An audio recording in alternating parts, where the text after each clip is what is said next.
உலகெங்கும் வாழும் ராஜ் தொலைக்காட்சி என்பர்களே, என் நெஞ்சிற்கினிய நேயர்களே, எல்லாரும் நல்லா இருக்கீங்களா? இந்த நாள் ரொம்ப மகிழ்ச்சியான நாளா உங்களுக்கும் உங்க குடும்பத்தாருக்கும் அமைய என்னுடைய வாழ்த்துக்கள். இந்த நாள்ல பிறந்த நாள், திருமண நாள் கொண்டாடக்கூடிய அன்பர்களுக்கு எனது உளப்பூர்வமான வாழ்த்துக்கள். இன்னைக்கு நம்ம பார்க்க போவது டிசம்பர் மாதம் 14ஆம் தேதி 2025ஆம் ஆண்டு பலன்களை பார்க்க போறோம். தமிழ் வருடத்தில் இது விசுவாவசு வருடம். கார்த்திகை மாதம் 28ஆம் நாள் ஞாயிற்றுக்கிழமை. இன்னைக்கு சந்திர பகவான் காத்தால 11 மணி 43 நிமிஷம் வரைக்கும் ஹஸ்தம் நட்சத்திரத்தில் பயணம் பண்றார். பிறகு சித்திரை நட்சத்திரத்தில் அனுக்கிரகம் பண்ணுவார். மேஷராசி என்பர்களே, இன்னைக்கு கோவில்களுக்கு போனா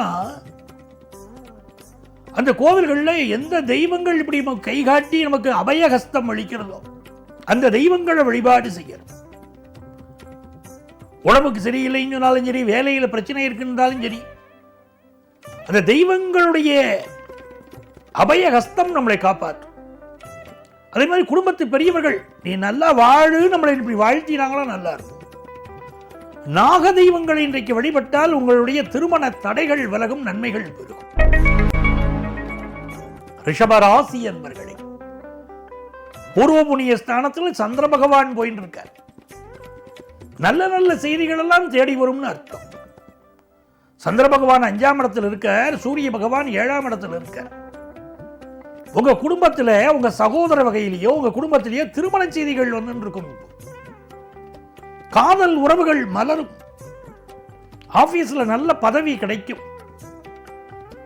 ஹையர் எஜுகேஷன் வாய்ப்புகள் மாணவர்களுக்கு மிகச்சிறப்பாக அமையும். ஃபாரின் ஆப்பர்ச்சுனிட்டி கூடி வரும். மிதுன ராசி என்பர்களே, சதுர்த்தம கேந்திரம் வலுத்திருக்கு. சந்திர பகவான் அங்க உட்கார்ந்து இருக்கார். சூரிய பகவான் 6ஆம் இடத்துல.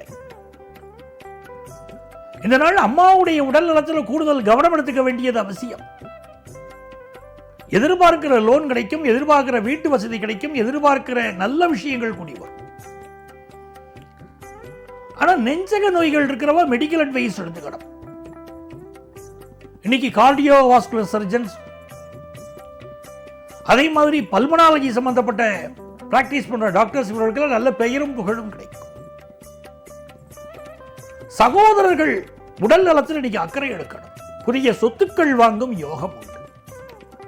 பிசினஸ் லாபகரமா இருக்கும். கடகராசி என்பர்களே, மனமகிழ்ச்சியான ஒரு நாள். நெஞ்சகமே கோயில், நினைவே சுகந்தம், அன்பே மஞ்சன நீர், பூசை கொள்ள வாராய் பராபரமேன் தாயுமானவர் எழுதுறார். கோவிலுக்கு போக முடியாட்ட கூட மனசுக்குள்ள தெய்வத்தை வச்சு வழிபாடு செய்யணும். கோயில் முழுதும் கண்டேன், உயர் கோபுரம் ஏறி கண்டேன், தேவாதி தேவனை யான் தேடியும் கண்டிலனேன்னு பாடுறாங்க இல்லையா? இந்த நாள் நீங்க என்ன பண்ணணும், மனசுக்குள்ள தெய்வத்தை வச்சு கும்பிடுவீங்க. அந்த தெய்வ வழிபாட்டிற்கு அப்படி தியானம் ரூபத்தில் நீங்க இம்பார்ட்டன்ஸ் கொடுக்கும்போது பெரிய வெற்றி உங்களுக்கு கிடைக்கும். இது மிக நல்ல நாள். பயணங்கள் வெற்றிகரமாக அமையும், முயற்சிகள் வெற்றி வரும், வியாபாரம் லாபகரமாக அமையும், படிப்புல நல்ல முன்னேற்றம் இருக்கும். சிம்மராசி என்பர்களே, சில விஷயத்தை சிந்திச்சே காரியம் நடக்கிறது லேட் ஆகிட்டே இருக்கு. என்ன இது வேகமாக நடக்கலையே அப்படின்னு தோணும். சிம்மராசிக்காரர்களுக்கு ஒரு பரபரப்பு. அவங்க வேகத்துக்கு மற்றவங்களால் சில சமயம் ஈடு கொடுக்க முடியறதில்லை. சிம்மராசிக்காரர்களுக்கு இன்னைக்கு நல்ல தன வருமானம் வரும். சில காரியங்கள் தடைப்படுறதுனா 8ல் சனி இருக்கு, அப்படித்தான் தடைப்படும். அதை ஏற்றுக்கத்தான் வேணும். யதார்த்தத்தை மறுக்க முடியாது இல்லையா? ஏற்றுக்கணும். புதிய வேலைக்கு உங்களுக்கு அப்ளை பண்ணியிருக்கோம், உடனே நமக்கு ரிசல்ட் கிடைக்கல, எதிர்பார்க்கிற ரிசல்ட் இல்லை. ஆனால் பிஸ்னஸில் புதிய முயற்சிகள் பண்ணலாம், வெற்றி கிடைக்கும். அதே பிஸ்னஸ்லேயே பாருங்களேன், உங்களுக்கு போட்டியாளர்கள் அதிகரிப்பாங்க. நீங்கள் என்ன தொழில் செய்கிறீங்களோ, நீங்கள் தொழில் செய்யக்கூடிய அதே ஏரியாவிலேயே போட்டியாளர்கள் புதுசாக இப்போ முளைச்சிருப்பாங்க. இதெல்லாம் சிம்மராசிக்காரங்களையும் பார்க்கலாம். இந்த நாள் உங்களுக்கு நல்ல தன வருமானம் தரும், குடும்பத்தில் சந்தோஷம் இருக்கும். கன்னிராசி என்பர்களே, கன்னிராசிக்காரர்களுக்கு ராசியில லாபாதிபதி இருப்பதனால் எல்லா விஷயங்களும் லாபகரமாக அமையும். அனுகூலமான விஷயங்கள் இன்னைக்கு நடக்கும். சிலருக்கு இடமாற்றங்கள் இருக்கும், பயணங்கள் இருக்கும். சுக்கிர பகவான் அனுகூலத்தினால இந்த மனைவி தரக்கூடிய அட்வைஸ் இருக்கு பாருங்க, அது உங்களோட வாழ்க்கையில உயர்த்தும். பொருளாதார ஏற்றம் பெருகும் ஒரு நாள். தங்கம் வாங்கும் யோகம் பலருக்கு உண்டு. சிலருக்கு சுவாச பிரச்சனைகள், பூச்சி மருந்துகளினால் சில பிரச்சனைகள் இதெல்லாம் இருக்கலாம். ரொம்ப கவனமா இருக்க. துலாம் ராசி என்பர்களே, ஏற்றம் தரும் அற்புதமான நாள் இந்த நாள். சுக்கிர பகவான் என்ன பண்றார், லாபாதிபதியோடு சேர்ந்து இருக்கார், நல்ல தனலாபம் தருவார். கல்யாண பேச்சுவார்த்தைகள் நடக்கும், வீடே அப்படி ஒரு மகிழ்ச்சியில் இருக்கும். குடும்பத்தில் ஒரு சந்தோஷமான விஷயங்கள் கூடி வரும். எப்படி ஒரு ஃபங்க்ஷன் நடத்துறது அப்படின்னு கணவன் மனைவி பிள்ளைகள் அமர்ந்து பேசுவீங்க. மன மகிழ்ச்சியான ஒரு சூழ்நிலை உண்டு. எல்லா காரியங்களிலும் வெற்றி கிடைக்கும். நல்ல நாள். பிசினஸ் நல்ல டெவலப் ஆகும். விருச்சிக ராசி என்பர்களே, தனலாபம் பெருகும் நல்ல நாள். ரொம்ப அடமண்டார்ந்த சில காரியங்களை பிடிப்பீங்க. ஆபீஸ்ல உங்கள் மதிப்பு மரியாதை உயரும். நிமிர்ந்த நன்னடை, நேர்கொண்ட பார்வை நாங்க பாருங்க, அப்படித்தான் இன்னைக்கு இருப்பீங்க. அதே நேரத்தில் தலைமை பொறுப்பு உங்களுக்கு வந்து சேரும். தனுசு ராசி என்பர்களே, பலரும் மரியாதை செலுத்தக்கூடிய அமைப்பு இன்னைக்கு உங்களுக்கு உண்டாகும். புதிய வேலை வாய்ப்பு கிடைக்கும். குடும்பத்து பெரியவர்கள் உடல் நலத்தில் அக்கறை எடுக்க. தன லாபம் பெருகும், வியாபார லாபம் பெருகும். நல்ல நாள். மகர ராசி என்பர்களே, இந்த நாள்ல சந்திர பகவான் உங்களுக்கு சாதகமா பாக்கியஸ்தானத்தில் இருக்கார். சூரியன் லாபத்தில் இருக்கார்.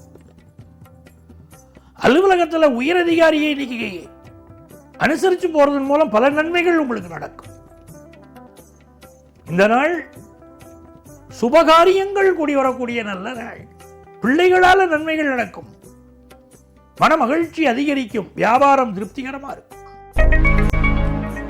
கும்பராசி என்பர்களே, எந்த ஒரு காரியத்தையும் பதட்டப்படாம நிதானமா செய்யுங்க. உணர்ச்சி வசப்படாதீங்க, பதட்டப்படாதீங்க. பயணங்களை அவாய்ட் பண்ணுங்க. உங்க ஹெல்த்லையும், உங்களுடைய அம்மாவுடைய ஹெல்த்லையும், தந்தையுடைய ஹெல்த்லையும் கூட கொஞ்சம் கான்சென்ட்ரேட் பண்ணுங்க. குடும்பத்தில் நிம்மதி பெருக அமைதியாக இன்னைக்கு இருக்கிறது நல்லது. வியாபாரம் ரகசியத்தை வெளியே சொல்லப்படாது. வெற்றியின் ரகசியத்தை. மீன ராசி என்பர்களே, மிகுந்த நன்மைகளை தரும் நல்ல நாளாக இந்த நாள் அமையும். புதிய தொழில் கூட்டாளிகள் கிடைப்பார்கள். சுபகாரியங்கள் கூடி வரும். வருமானம் பெருகும். மனசுக்கு சந்தோஷம் பெருகும். உங்கள் எதிரிகள் சிலர் நண்பர்களாக மாறுவார்கள். ரொம்ப நாளாக குழந்தை பாக்கியம் இல்லாதவங்களுக்கு குழந்தை பாக்கியம் கிடைக்கும். ஆஃபீஸில் நல்ல பொறுப்புகள் உங்களுக்கு வந்து சேரும். ஹையர் எஜுகேஷன் படிக்கிறதுக்கு ஒரு புதிய ஆப்பர்ச்சுனிட்டி, ஒரு புதிய வாய்ப்பு தேடிக்கிட்டு இருந்தீங்க. நீங்கள் எதிர்பார்க்கிற கோர்ஸ் அமையும். எதிர்பார்க்கிற கல்வி நிறுவனம் கூடி வரும். எல்லாம் உங்களுக்கு சிறப்பாக அமையும். நல்ல நாள். அன்பர்களே, நாளைய பதிவில் மீண்டும் சந்திப்போமா?